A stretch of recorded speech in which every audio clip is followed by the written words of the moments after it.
ದಾನ ಈ ಪದ ಕೇಳಿದ ತಕ್ಷಣ ನಮಗೆಲ್ಲ ನೆನಪಾಗೋದು ಏನನ್ನಾದ್ರೂ ಕೊಡೋದು ಅಲ್ವಾ? ಆದರೆ ನಿಜವಾಗ್ಲೂ ದೊಡ್ಡ ದಾನಿ ಅಂತ ಯಾರನ್ನ ಕರಿತೀವಿ? ದಾನದ ಅಳತೆಗೋಲು ಯಾವುದು? ಅದು ನಾವು ಕೊಡೋ ವಸ್ತುವಾ ಅಥವಾ ನಾವು ಕೊಡುವಾಗಿರೋ ಮನಸ್ಸಾ? ಬನ್ನಿ, ಒಂದು ಸಣ್ಣ ಆದ್ರೆ ತುಂಬಾನೇ ಶಕ್ತಿಯುತವಾದ ಕಥೆಯ ಮೂಲಕ ಮಹಾದಾನಿ ಅಂದ್ರೆ ಯಾರು ಅನ್ನೋದ್ರ ನಿಜವಾದ ಅರ್ಥವನ್ನ ತಿಳ್ಕೊಳ್ಳೋಣ. ಸರಿ, ಕತೆ ಶುರುವಾಗೋದೇ ಒಂದು ಇಂಟ್ರೆಸ್ಟಿಂಗ್ ಸನ್ನಿವೇಶದಿಂದ. ಕೃಷ್ಣ ಹಾಗೂ ಅರ್ಜುನ ಇಬ್ರೂ ಸುಮ್ಮನೆ ಮಾತಾಡ್ತಾ ನಡ್ಕೊಂಡೋಗ್ತಾ ಇರ್ತಾರೆ. ಎಲ್ಲವೂ ಸಲೀಸಾಗೇ ಇರುತ್ತೆ. ಆದರೆ ಇದ್ದಕ್ಕಿದ್ದಂತೆ ಕೃಷ್ಣ ಅರ್ಜುನನ ಕಡೆ ತಿರುಗಿ ಒಂದು ಮಾತು ಹೇಳ್ತಾನೆ. ಅರ್ಜುನ, ನೀನ್ ಏನೇ ಅಂದ್ಕೋ, ಕರ್ಣನ ಥರ ದಾನ ಮಾಡೋರು ಯಾರೂ ಇಲ್ಲ ಅಲ್ವಾ? ನೋಡಿ, ಇದೇನೋ ಸುಮ್ಮನೆ ಹೇಳಿದ ಮಾತಲ್ಲ. ಇದೊಂದು ಮಾತಲ್ಲೇ ಒಂದು ದೊಡ್ಡ ಪರೀಕ್ಷೆಗೆ ನಾಂದಿ ಹಾಡುತ್ತೆ. ಕೃಷ್ಣನ ಬಾಯಿಂದ ಈ ಮಾತು ಬಂದಿದ್ದೇ ತಡ ಅರ್ಜುನ್ನಿಗೆ ಒಳಗೊಳಗೆ ಸಿಟ್ಟು ಬರುತ್ತೆ. ಯಾಕಂದ್ರೆ ಕೃಷ್ಣ ಯಾವಾಗ ನೋಡಿದ್ರೂ ತನ್ನ ಎದುರಾಳಿ ಕರ್ಣನನ್ನೇ ಹೊಗಳ್ತಾನಲ್ಲ ಅನ್ನೋ ಒಂದು ಕಿರಿಕಿರಿ ಅವನಿಗೆ ಮೊದಲಿಂದಾನೂ ಇತ್ತು. ಈಗಂತೂ ನಾನು ಎಷ್ಟೊಂದು ದಾನ ಮಾಡ್ತೀನಿ, ನನ್ನನ್ ಬಿಟ್ಟು ಕರ್ಣನ್ನೇ ಹೊಗಳ್ತಾನಲ್ಲ ಅಂತ ಅರ್ಜುನ್ನ ಅಹಂಕಾರಕ್ಕೆ ಸ್ವಲ್ಪ ಪೆಟ್ಟು ಬಿದ್ದ ಹಾಗಾಯ್ತು. ತಡ್ಕೊಳ್ಳೋಕೆ ಆಗ್ಲಿಲ್ಲ ಅರ್ಜುನನಿಗೆ. ತಕ್ಷಣವೇ ಹೇಳೇಬಿಟ್ಟ, ಏನು ಕೃಷ್ಣ, ಕರ್ಣನ ದಾನದಲ್ಲಿ ಅಂತ ವಿಶೇಷ ಏನಿದೆ? ನಾನು ಬೇಕಾದಷ್ಟು ದಾನ ಮಾಡ್ತೀನಲ್ಲ, ನನಗಂತೂ ಅವನ್ನ ಯಾಕೆ ಅಷ್ಟು ಹೊಗಳ್ತೀಯ ಅಂತ ಅರ್ಥನೇ ಆಗ್ತಾ ಇಲ್ಲ. ನೋಡಿ, ಈ ಮಾತಲ್ಲೇ ಅವನ ಮನಸ್ಸಲ್ಲಿದ್ದ ಸ್ಪರ್ಧೆ, ಅವನ ಅಹಂಕಾರ ಎಲ್ಲವೂ ಹೊರಗೆ ಬಂತು. ಅರ್ಜುನನ ಈ ಮಾಟಿಗೆ ಕೃಷ್ಣನಿಗೆ ಕೋಪ ಬರಲಿಲ್ಲ. ಬದಲಿಗೆ ಅವನ ಮುಖದಲ್ಲಿ ಒಂದು ರೀತಿಯ ನಿಗೂಢವಾದ ನಗು ಮೂಡಿತು. ಅವನು ವಾದ ಮಾಡಕ್ ಹೋಗ್ಲೇ ಇಲ್ಲ. ಬದಲಾಗಿ ನೇರವಾಗಿ ಒಂದು ಸವಾಲನ್ನೇ ಮುಂದಿಟ್ಟ.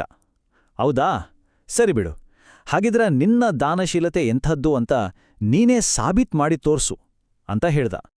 ಆಮೇಲೆ ಆಗಿದ್ದೇ ಒಂದು ಅದ್ಭುತ. ಕೃಷ್ಣ ತನ್ನ ದೈವೀ ಶಕ್ತಿಯಿಂದ ಕಣ್ಣು ಮುಚ್ಚಿ ತೆರೆಯುವುದರೊಳಗೆ ಅವರ ಮುಂದೆ ಇದ್ದ 2 ದೊಡ್ಡ ಪರ್ವತಗಳನ್ನ ಅಪ್ಪಟ ಬಂಗಾರದ ಬೆಟ್ಟಗಳಾಗಿ ಬದಲಾಯಿಸ್ಬಿಟ್ಟ. ಸೂರ್ಯನ ಬೆಳಕಿಗೆ ಚಿನ್ನದ ಬೆಟ್ಟಗಳು ಹೊಳಿತಾ ಇದ್ವು. ಯೋಚನೆ ಮಾಡಿ, ಇದೇನೋ ಚಿಕ್ಕ ಪರೀಕ್ಷೆಯಲ್ಲ, ಇದು ದಾನದ ಬಗ್ಗೆ ಇದ್ದ ಎಲ್ಲಾ ಕಲ್ಪನೆಗಳನ್ನು ಅಲ್ಲಾಡಿಸುವಂತ ಒಂದು ದೊಡ್ಡ ಸವಾಲಾಗಿತ್ತು. ಆಗ ಕೃಷ್ಣ ಪರೀಕ್ಷೆ ನಿಯಮವನ್ನ ಹೇಳಿದ.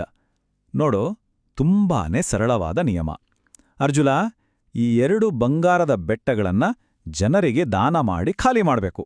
ಆದೇ ಒಂದೇ ಒಂದು ಕಂಡೀಷನ್. ಇದರಲ್ಲಿ ಒಂದು ಸಣ್ಣ ಚೂರನ್ನು ನಿನಗೋಸ್ಕರ ಇಟ್ಕೊಳ್ಳೋ ಹಾಗಿಲ್ಲ. ನೋಡಿ, ನಿಯಮ ಎಷ್ಟು ಸಿಂಪಲ್ ಆಗಿದೆ, ಆದರೆ ಅದರ ಹಿಂದಿರೋ ಉದ್ದೇಶ ಮಾತ್ರ ತುಂಬಾನೇ ದೊಡ್ಡದು. ಅರ್ಜುನನಿಗೆ ಫುಲ್ ಖುಷಿ. ಸವಾಲನ್ನ ಸ್ವೀಕರಿಸಿ ತಕ್ಷಣವೇ ಊರಿನ ಜನರಿಗೆಲ್ಲ ವಿಷಯ ಮುಟ್ಸಿದ. ಎಲ್ರೂ ಬನ್ನಿ, ನಾನು ನಿಮಗೆಲ್ಲ ಬಂಗಾರವನ್ನ ದಾನ ಮಾಡ್ತೀನಿ ಅಂತ ದೊಡ್ಡದಾಗಿ ಘೋಷಣೆ ಮಾಡ್ದ. ಇನ್ನೇನೋ ಜನ ಗುಂಪು ಗುಂಪಾಗಿ ಬರಲು ಶುರು ಮಾಡಿದ್ರು. ಅರ್ಜುನ ತಾನೇ ಸ್ವತಃ ನಿಂತು ಆ ಬಂಗಾರದ ಬೆಟ್ಟದಿಂದ ಚಿನ್ನವನ್ನ ಅಗೆದು ಜನರಿಗೆ ಹಂಚೋಕೆ ಶುರು ಮಾಡ್ದ. ಚಿನ್ನ ಸಿಕ್ಕಿದ ಜನರ ಮುಖದಲ್ಲಿ ಎಂಥ ಸಂತೋಷ! ಅವರೆಲ್ಲ ಅರ್ಜುನ ನಿನಗೊಳ್ಳೇದಾಗ್ಲಿ ಅಂತ ಮನಸಾರೆ ಹರಿಸಿದ್ರು. ಕೆಲವರಂತೂ ಅಬ್ಬಬ್ಬಾ, ನಿನ್ನಂಥ ದಾನಿ ಈ ಜಗತ್ತಲ್ಲಿ ಇಲ್ಲಪ್ಪ ಅಂತ ಹೊಗಳೋಕೆ ಶುರು ಮಾಡಿದ್ರು. ಈ ಹೊಗಳಿಕೆಯ ಮಾತುಗಳೆಲ್ಲ ಅರ್ಜುನನ ಅಹಂಕಾರಕ್ಕೆ ತುಪ್ಪ ಸುರಿದ ಹಾಗಾಯಿತು. ಆದರೆ ಈ ಖುಷಿ, ಈ ಹೆಮ್ಮೆ ಹೆಚ್ಚು ಹೊತ್ತು ಉಳಿಲಿಲ್ಲ. ಮೊದಲನೇ ದಿನ ಹೊಗಳಿಕೆಯಿಂದ ಎದೆ ಉಬ್ಸ್ಕೊಂಡಿದ್ದ ಅರ್ಜುನನಿಗೆ 2ನೇ ದಿನಕ್ಕೆ ಅದೇ ದಾನ ಮಾಡೋದು ಒಂದು ನಿಲ್ದ ಕೆಲಸ ಅನ್ಸೋಕೆ ಶುರುವಾಯಿತು.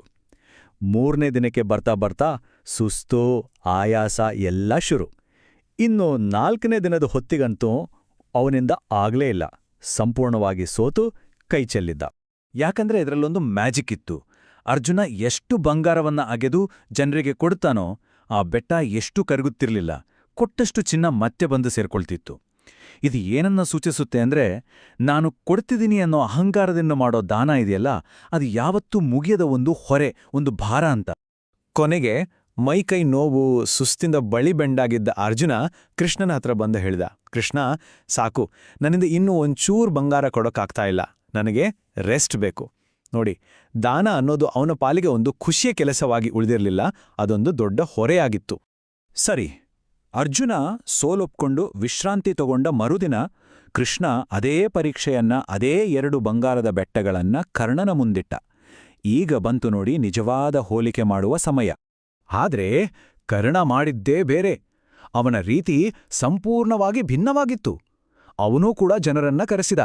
ಆ 2 ಬಂಗಾರದ ಬೆಟ್ಟಗಳ ಕಡೆ ಕೈ ತೋರಿಸಿ ಒಂದೇ ಮಾತು ಹೇಳಿದ, ನೋಡಿ, ಅಲ್ಲಿ 2 ಬಂಗಾರದ ಬೆಟ್ಟಗಳಿವೆ, ಯಾರಿಗೆ ಎಷ್ಟು ಬೇಕೋ ಅಷ್ಟು ತಗೊಂಡು ಹೋಗಿ, ಅಷ್ಟೇ.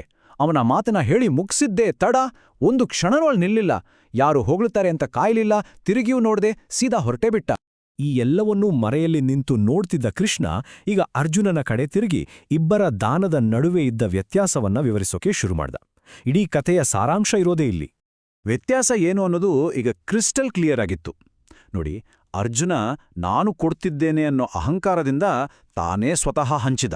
ಅದಕ್ಕೆ ಪ್ರತಿಯಾಗಿ ಜನ ಹೊಗಳಬೇಕು ಅಂತಾನೂ ಬಯಸಿದ. ಆದರೆ ಕರ್ಣ ಅವನಲ್ಲ ಬಂಗಾರ ನನ್ನದು ಅನ್ನೋ ಭಾವನೆಯೇ ಇರಲಿಲ್ಲ. ಅದಕ್ಕೆ ಅವನು ನನಗೆ ಸೇರಿದ್ದಲ್ಲ ತಗೊಂಡೋಗಿ ಅಂತ ಹೇಳ್ಬಿಟ್ಟ. ಇದೇ ಕಾರಣಕ್ಕೆ ಅರ್ಜುನನಿಗೆ ದಾನ ಅನ್ನೋದು ಒಂದು ಭಾರವಾದ್ರೆ ಕರ್ಣನಿಗೆ ಅದು ತುಂಬಾನೇ ಸುಲಭದ ಸಹಜವಾದ ಒಂದು ಕೆಲಸ ಆಯಿತು. ಕೊನೆಗೆ ಕೃಷ್ಣ ಹೇಳಿದ, ಈಗ ಅರ್ಥವಾಯ್ತಾ? ಅವನಿಗೆ ಯಾರ ಹೊಗಳಿಕೆಯೂ ಬೇಕಿಲ್ಲ, ನಾನು ಕೊಟ್ಟೆ ಅನ್ನೋ ಅಹಂಕಾರವೂ ಇಲ್ಲ.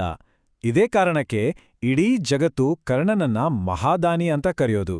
ಈ ಮಾತುಗಳನ್ನ ಕೇಳಿ ಅರ್ಜುನ ನಾಚಿಕೆಯಿಂದ ತಲೆ ತಗ್ಗಿಸಿದ. ಅವನಿಗೆ ತನ್ನ ತಪ್ಪಿನ ಅರಿವಾಗಿತ್ತು. ಹಾಗಿದ್ರೆ ಈ ಕಥೆಯಿಂದ ನಾವು ಕಲಿಬೇಕಾಗಿದ್ದೇನು? ನಿಜವಾದ ದಾನ ಇರೋದು ನಾವು ಎಷ್ಟು ದೊಡ್ಡ ವಸ್ತುವನ್ನ ಕೊಡ್ತೀವಿ ಅನ್ನೋದ್ರಲ್ಲಿ ಅಲ್ಲ, ಬದಲಿಗೆ ಕೊಡುವಾಗ ನಮ್ಮ ಮನಸ್ಥಿತಿ ಹೇಗಿರುತ್ತೆ ಅನ್ನೋದ್ರಲ್ಲಿ. ಅಂದ್ರೆ ಯಾವುದೇ ಅಪೇಕ್ಷೆ ಇಲ್ಲದೆ, ಅಹಂಕಾರವಿಲ್ಲದೆ ಕೊಡುವುದರಲ್ಲಿ. ನಾವು ಕೊಡುವಾಗ ನಮ್ಮೊಳಗೊಬ್ಬ ಅರ್ಜುನ ಇರ್ತಾನಾ ಅಥವಾ ಕರ್ಣ ಇರ್ತಾನಾ? ಇದು ಪ್ರತಿಯೊಬ್ಬರು ಯೋಚಿಸಬೇಕಾದ ಪ್ರಶ್ನೆ.